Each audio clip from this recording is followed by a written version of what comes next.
అనంత కరుణామయుడు అపార కృపాశీలుడైన అల్లాహ్ పేరుతో ప్రారంభిస్తున్న సూర అల్ హదీద్ ప్రవేశిక. పేరు 25వ ఆయత్లోని వ అంజల్నల్ హదీద అనే పదాల నుండి గ్రహించబడింది. ఇది ఏకగ్రీవంగా మదనీ సూర. దీని విషయాలను బట్టి యోచిస్తే ఇది ఉహూద్ యుద్ధం, హుదైబియా ఒడంబడిక రెంటి మధ్యకాలంలో అవతరించి ఉంటుంది. ఆ కాలంలోనే మదీనాలోని చిన్నపాటి ఇస్లామీయ రాజ్యాన్ని తిరస్కారులు నలువైపుల నుండి చుట్టుముట్టి ఉన్నారు. అది తీవ్రమైన లేమికి గురైన పిడికెడు ఇస్పాసులు అరేబియా మొత్తం బలిమిని ఎదుర్కొంటున్న కాలం.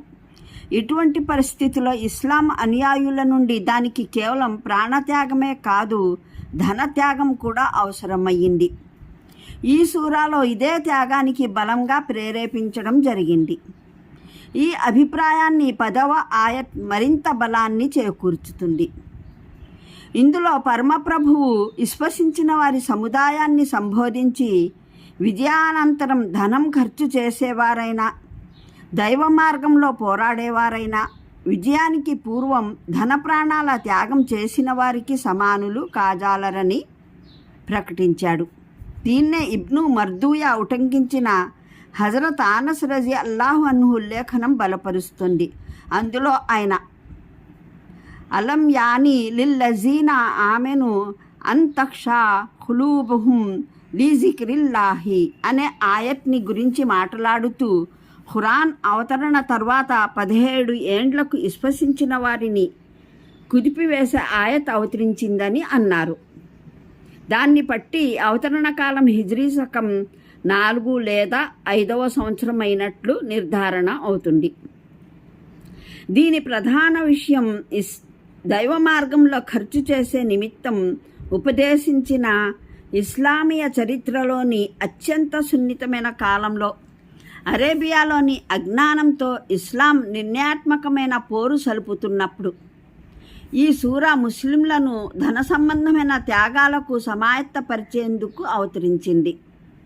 విశ్వాసం అంటే కేవలం నోటితో అంగీకారమని, కొన్ని బాహ్యపరమైన ఆచారాలని అర్థం కాదు. అల్లాహ్ కొరకు, ఆయన ధర్మం కొరకు ఏకోన్ముఖులు అవడమే దాని అసలు ఊపిరి. అదే దాని నిజ వాస్తవికత అన్న మాటను వారి ఆంతర్యాల్లో పాదుకునేలా చేయడం దీని ఉద్దేశం. ఏ వ్యక్తిలో ఈ ఆశలు జీవం లుప్తమవుగా దైవం అయిన ధర్మాలకెదురుగా తన ప్రాణాన్ని, ధనాన్ని, ప్రయోజనాలను ప్రియమైనవిగా భావిస్తాడో అతని విశ్వాసం డొల్లైనది. దానికి ఎటువంటి విలువ, మూల్యం దైవం దృష్టిలో ఉండదన్న వాస్తవం విశ్వాసికి మనోగతం చేయడం. ఈ ఉద్దేశంతో ప్రప్రథమంగా అల్లాహ్ గుణాలను వివరించడం జరిగింది. తద్వారా శ్రోతలు తమను ఎటువంటి మహోన్నత శక్తి తరపున సంబోధించడం జరుగుతున్నదో గ్రహించగలగాలని. ఆ తర్వాత దిగువ విషయాలను ఒక క్రమంలో సెలవీయడం జరిగింది. విశ్వాసం వల్ల తారసపడే తప్పనిసరి ఆవశ్యకత ఏమిటంటే, మనిషి దైవ మార్గంలో ఖర్చు పెట్టడానికి వెనుకాడరాదు. ఇలా చేయడం కేవలం ఈమాన్ విశ్వాస విరుద్ధమే కాదు, వాస్తవికత దృష్ట్యా కూడా సరైనది కాదు. ఎందుకంటే ఈ ధనం వాస్తవానికి దైవానికి చెందినదే. దాని మీద మీకు ప్రతినిధిగా ఖర్చు చేసే అధికారాలు ఇవ్వబడ్డాయి. నిన్న ఇదే సంపద ఇతరుల వద్ద ఉండేది, నేడు మీ వద్ద ఉంది, రేపు మరొకరి వద్దకు వెళ్ళిపోతుంది, కడకు ఇది దైవం వద్ద ఉండిపోతుంది. ఆయనే విశ్వంలోని ప్రతి వస్తువుకు నిజవారసుడు. ఈ సంపదలో మీ వినియోగంలోకి ఏ భాగమైనా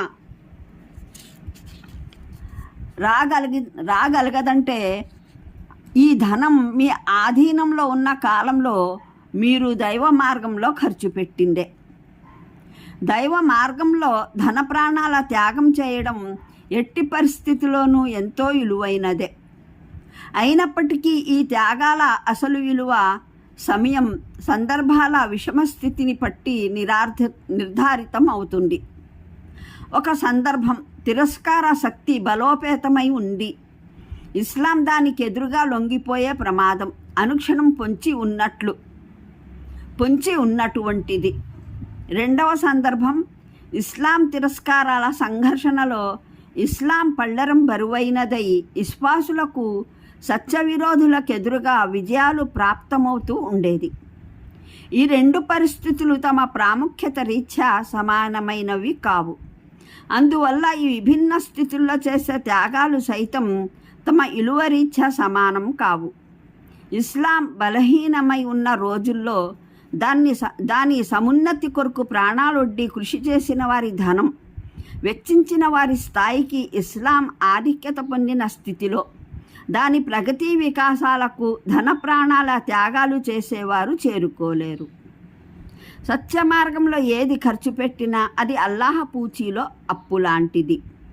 అల్లాహ్ దాన్ని ఎన్నో రెట్లు పెంచి వృద్ధిపరిచి ఇవ్వడమే కాక తన పక్షాన అదనంగా ప్రతిఫలము అనుగ్రహిస్తాడు. దైవ మార్గంలో తమ ధనం ఖర్చు పెట్టిన విశ్వాసులకే పరలోకంలో కాంతి ప్రాప్తిస్తుంది. పోతే ప్రపంచంలో తమ ప్రయోజనాలనే సదా చూస్తూ ఉండే కపటుల మాటకు వస్తే వారు సత్యం ఆధిక్యత నొందిన మిథ్య ఆధిక్యత నొందిన లెక్క చేయలేదు. వారు ఈ ప్రపంచ జీవితంలో విశ్వాసులతో కలిసిమెలిసి ఉన్నప్పటికీ పరలోకంలో వారిని విశ్వాసుల నుండి వేరు చేసి వేయడం జరుగుతుంది. వారు కాంతికి దూరమైపోతారు. వారి అంతిమ పరిణామం తిరస్కారులతో పాటే సంభవిస్తుంది. తమ జీవితాలను ప్రపంచ వ్యామోహంలోనే గడిపివేసిన గ్రంథవహుల్లా ముస్లింలు కారాదు. వారి హృదయాలు సుదీర్ఘకాలంగా ఏమరుపాటులకు గురవడం చేత శిలలుగా మారిపోయాయి. దైవ సంస్మరణలో ద్రవించిన దైవం అవతరింపజేసిన సత్యం సమక్షంలో వినమ్రం కాని హృదయం కూడా విశ్వాసి హృదయమేనా? దైవం దృష్టిలో సిద్దీకులు, సత్యరతులు, షహీదులు, అమరగతులు అన్న కేవలం ఎటువంటి ప్రదర్శనా బుద్ధి లేకుండా నిండు మనసు నిర్మల హృదయంతో ఆయన మార్గంలో తమ ధనాన్ని వెచ్చించిన వారే. ప్రపంచ జీవితం కేవలం 3 నాళ్ల ముచ్చట, వంచనా సంపద, ఇక్కడి ఆటపాటలు, ఇక్కడి ఆసక్తులు, అభిరుచులు, ఇక్కడి అలంకరణలు, అభూషణలు, ఇక్కడి పెద్దరికాలు, గర్వోన్నతులు, ఇక్కడి ధన సంపదలు, వీటన్నింటిలో ప్రజలు పోటీపడి ఒకరినొకరు మించిపోవాలని ప్రయత్నిస్తూ ఉంటారు. ఇవన్నీ అశాశ్వతమైనవి. వీటి ఉపమానం పంట పొలం వంటిది. అది తొలుత సస్యశ్యామలంగా అలరారుతుంది, తర్వాత పేలవంగా పచ్చబారుతుంది, కడకు మాడి పొట్టుగా రూపొందుతుంది. నిలకడగా ఉండే శాశ్వత జీవితం పరలోక జీవితం. అక్కడి ఫలితాలు ఘనంగా వెలువడునున్నాయి. మీరు ఒకరికొకరు మించిపోయే ప్రయత్నమే చేయదలిస్తే స్వర్గం వైపునకు పరుగెడటానికి యత్నించండి. ప్రపంచంలో సుఖం ప్రాప్తించిన, కష్టం ప్రాప్తించిన అల్లాహ్ మొదటే రాసిపెట్టిన నిర్ణయం రీత్యానే ప్రాప్తిస్తుంది. విశ్వాసి స్వభావం రీత్యా కష్టం దాపురిస్తే అధైర్య పడిపోరాదు, సుఖం ప్రాప్తిస్తే ఉబ్బి నీలగరాదు. అల్లాహ్ వరప్రసాదాలు అనుగ్రహించినప్పుడు ఉబ్బిపోవటం, గర్వపడటం, ఆ వరప్రసాదాన్నే ఇచ్చిన దైవ మార్గంలో ఖర్చు పెడుతూ తాను స్వయంగానూ సంకుచిత మనస్సును ప్రదర్శించడం, ఇతరులకు పిసినారితనం చూపే సలహానివ్వడం కపటుల తిరస్కారుల స్వభావం. అల్లాహ్ తన సందేశహరుణ్ణి ప్రస్ఫుటమైన సూచనలు, గ్రంథం, న్యాయ తులమానంతో పాటు పంపాడు. తద్వారా జనులు న్యాయం ఆధారంగా స్థిరపడాలని. దానితో పాటు ఇనుమును సైతం అవతరింపజేశాడు. తద్వారా సత్యాన్ని స్థాపించడానికి, అసత్యం తలను వంచడానికి, బలాన్ని ఉపయోగించగలిగేందుకు, ఈ విధంగా మానవుల్లో దైవ ధర్మాన్ని సమర్థించేందుకు సహాయపడాలని. లేచి నిలబడేవారు, దానికి గాను ప్రాణాలొడ్డి పోరాడేవారు ఎవరో అల్లాహ్ చూడదలిచాడు. నిజానికి అల్లాహ్ తన కార్యాలకు ఒకరి అవసరం కలిగి లేడు. కానీ ఈ అవకాశాలు అల్లాహ్ మీ సమున్నతి ప్రకృతుల కొరకే సృష్టించాడు. అల్లాహ్ వద్ద నుండి మునుపు దైవ ప్రవక్తలు వస్తూ ఉండేవారు. వారి పిలుపు మేరకు కొందరు సన్మార్గాన వచ్చారు, మరి ఇతోధికంగా దైవధిక్కారులుగానే ఉండిపోయారు.